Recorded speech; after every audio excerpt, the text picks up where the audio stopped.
bad for you. I don't think about you at all. South Park's new special just dropped, and it was funny. Nearly 30 years into the show's run, Trey Parker and Matt Stone are still as dedicated to satirizing society as they always have been. Their latest installment, The End of Obesity, tackles Ozempic and other GLP-1 obesity drugs.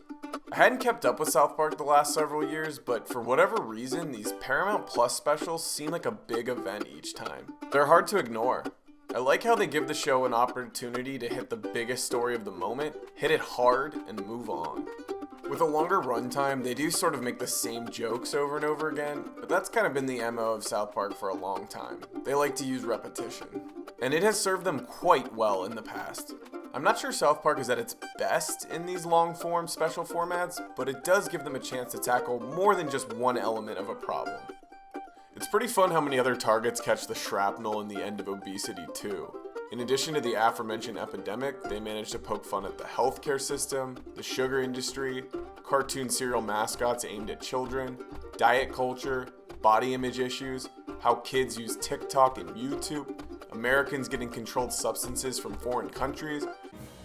You mean like we're gonna get powder from India and make it into obesity shots for Cartman ourselves? Who needs hospitals and insurance when we have TikTok and YouTube? And as you've probably heard by now, Lizzo. But please don't waste your time with any of the clickbait about Lizzo's reaction to the episode. She was a pretty good sport about it. The show has gotten to a point where any businesses or celebrities that get made fun of just say, "Ha, that was great. It's an honor to be featured on such a legendary show." At least that seemed to be the best way to handle it. The End of Obesity makes the very, very valid criticism that GLP-1 drugs have the capability to help so many people who need them, but they are being abused by people who don't. They also dive into the idea that these drugs are going to irrevocably alter the food and beverage industries in the United States. If they can really reduce our country's obesity rate by as much as 30%, what's that going to mean for McDonald's, Pepsi, Nabisco, and their stock prices? Not to mention the related pharmaceuticals. The name End of Obesity sounds a little like it's in jest, but there are many who think that this is absolutely what's on the horizon with these drugs. And even South Park doesn't dispute that here. A big part of this story comments that Ozempic is hard to get. The only thing is that GLP-1 drugs are becoming rapidly more available lately.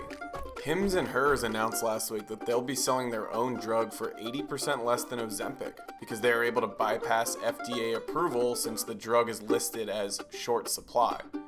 And I expect other companies to follow suit. It feels like this special should have aired months or even a year ago if it wanted to feel cutting edge, especially considering there was an Oppenheimer joke in there. Because of that, I am wondering if the production of this episode was held up at all, maybe by the executives at Paramount Plus. I know they choose not to make some of the more controversial episodes available on the streaming service, and I'm starting to wonder if perhaps Paramount Plus has a little bit of editorial control over South Park as part of the $900 million deal. MTV Entertainment Studios has inked a new deal with South Park creators Trey Parker and Matt Stone that'll have the show run through 2027 and bring fans 14 new South Park films. The deal, worth $900 million, will also have the flagship South Park series renewed through season 30. I could just be imagining it, but something about these streaming specials seems a little more tame, a little less ruthless than classic South Park did. My peaches, what a wonderful office you got yourself, yeah? Certainly got yourself a lucrative business, don't you?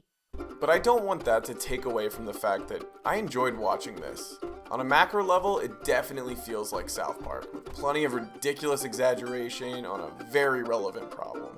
If you are a fan of South Park, you'll definitely like it. And if you're not, but don't really know about the cultural side effects of the obesity epidemic, this might be an entertaining place to start. Maybe then you could look at a documentary like Fed Up or something. And that's all I have to say about that. Thank you so much for watching.